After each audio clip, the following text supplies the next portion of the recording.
நமக்கு காலச்சக்கரம் நிகழ்வை தொடர்ந்து நமக்கு முத்திரைகளை அளித்துக் கொண்டிருக்கும் ஜெய் கணேஷ் ஐயா அவர்கள் என்றும் ஒரு சிறப்பான முத்திரைகளை அளித்து சிறப்பிக்க ஜெய் கணேஷ் ஐயா அவர்களை அன்புடன் அழைக்கிறேன்.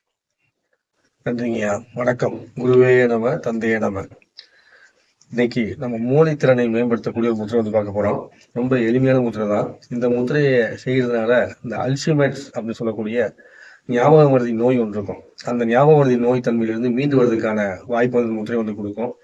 ஆரம்ப அறிகுறி இருக்கும்போது இந்த முத்திரையை செஞ்சுட்டாங்க அப்படின்னா அந்த நோய் தன்மையிலிருந்து வெளியே வந்துடலாம். இது எப்படி பண்ணோம்னா கொஞ்சம் கொஞ்சமா மூளைத்திறன் செயல்பாட்டை வந்து குறைச்சு கொண்டு போய் சுத்தமா ஞாபகமே இல்லாம பண்ணி விட்டு அந்த நோய் அதுல இருந்து வெளியே வர்றதுக்கான வாய்ப்பு இருக்கும். படிக்கிற குழந்தையிலிருந்து எல்லாருமே இந்த முத்திரையை பிடிச்சாங்க அப்படின்னா அந்த மூளையோட செயல்பாடு ரொம்ப அபரித ஆற்றலை கொண்டுதான் இருக்கும். அந்த முத்திரை எப்படி செய்யறதுன்னா நம்ம 2 கைகளும் செய்ய போறோம். ரொம்ப ஈஸியானது. இந்த ஆள்காட்டி விரல் சுண்டு விரல் ரெண்டையும் வளைச்சு கொண்டு வரணும். அதுல ஆள்காட்டி விரலை வளைச்சு நடுவல் வச்சிடணும். ஆள்காட்டி விரலை வளைச்சு நடுவரில் அது மாதிரி சுண்டு விரலை வளைச்சு இப்படி மோதல் பிடிச்சிக்கணும். என்ன பண்றோம்னா ஆள்காட்டி விரலை கொண்டு வந்து இப்படி சுண்டு விரலை கொண்டு வந்து இப்படி. சில பேருக்கு உங்களுக்கு வரல அப்படின்னா என்ன பண்ணுங்க, வரல கொண்டு போய் இப்படி வச்சுக்கோங்க. வச்சு நீ கையிலேயே இப்படி மாட்டிக்க, தப்பு இல்லை. ஒரு சில பேருக்கு ஒரு சில விரல வராது, பயிற்சி ஈஸியாக வந்துடும். சரிங்களா? இப்படி அதுக்கப்புறம் இப்படி 2 கையில வச்சுட்டு இந்த கட்டவரில் இப்படி வச்சுக்கணும், விரிச்சு வச்சுக்கணும்.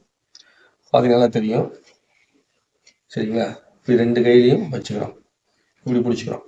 இந்த மாதிரி பிடிச்சிட்டு வச்சுட்டு நீங்க பாத்துங்க, ஆள்காட்டி விரல், அதுக்கப்புறம் சுண்டு விரல் ஒரு விளையாட்டு மாதிரி வச்சுட்டு அப்படியே மடி மேல வச்சுட்டு நீங்க உங்க கவனம் முழுக்க உங்க புருவ மத்தியில வச்சுக்கிறீங்க.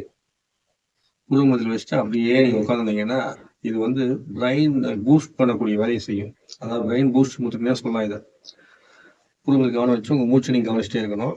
இது ஒரு நாளைக்கு வந்து 10 நிமிஷத்துல இருந்து 40 நிமிஷம் கூட செய்யலாம், தப்பு இல்லை. விரல் வலிச்சதுன்னு என்ன பண்ணிடணும், ரிலீஸ் பண்ணிடணும். ரிலீஸ் பண்ணிட்டு ரிலாக்ஸ் பண்ணிக்கங்க. சரிங்களா? விரல் வலிக்கும் சில பேர்த்துக்கு, அப்போ வலிச்சதுன்னா ரிலாக்ஸ் பண்ணிக்கங்க. ஏன்னா புதுசாக பண்ணும்போது வலிக்கும். இதை எக்ஸசைஸ் மாதிரி நீங்கள் செய்யலாம். இப்படி கொண்டு வந்து எக்ஸசைஸ் மாதிரி செய்யணும். கண் மூணு உட்காந்து இப்படி இப்படி இது பண்ண போனால் என்ன ஆகும்னா அப்படியே வந்து ஸ்டிமுலேஷன் பண்ணுற மாதிரி இருக்கும்.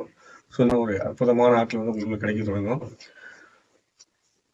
மேலும் இது போன்ற அற்புதமான முதல் தினத்தோடு செஞ்சு பலன்களும் பெற்றுவாங்க. அடுத்து வரக்கூடிய நீங்கள் இந்த ஆடியோ கேட்கும்போது நீங்கள் வந்து என்ன பண்ணுங்க, உங்களுடைய கைகளில் ஆதி முத்திரை அல்லது முஷ்டி முத்திரை பிடிச்சி உட்காந்துங்க. அப்படி உட்காந்துருந்தீங்கன்னா உங்களுடைய சினத்தை வந்து குறைப்பதற்கான வாய்ப்பு வந்து கிடைக்கும். அப்படி வச்சுக்கிட்டு அடுத்த ஐயா கூடிய செஷனை வந்து நீங்க வாட்ச் பண்ணுவாங்க. நன்றி, வணக்கம். அற்புதமான வாய்ப்பை கொடுத்த பிரபஞ்சத்திற்கும் குணபான ஐயாவிற்கும் கற்றுக்கொண்ட அனைத்து அன்பர்களுக்கும் கற்றுக் கொடுத்த ஆசான்களுக்கும் என் அற்புதமான தந்தைக்கும் என் குருவிற்கும் நன்றி. குருவே நம, தந்தையே நம. நன்றிங்க. நன்றிங்க. இன்றைய வேலையில் அற்புதமாக நமக்கு சிறப்பான ஒரு முத்திரை அழைத்து சிறப்பித்துக் கொடுத்த முத்திரை ஆசான் ஜெய் கணேஷ் ஐயா அவர்களுக்கு அனைவரின் சார்பாக நெஞ்சார்ந்த நன்றிகளையும் வாழ்த்துக்களையும் தெரிவித்துக் கொள்கிறோம். நன்றிங்க. நன்றி.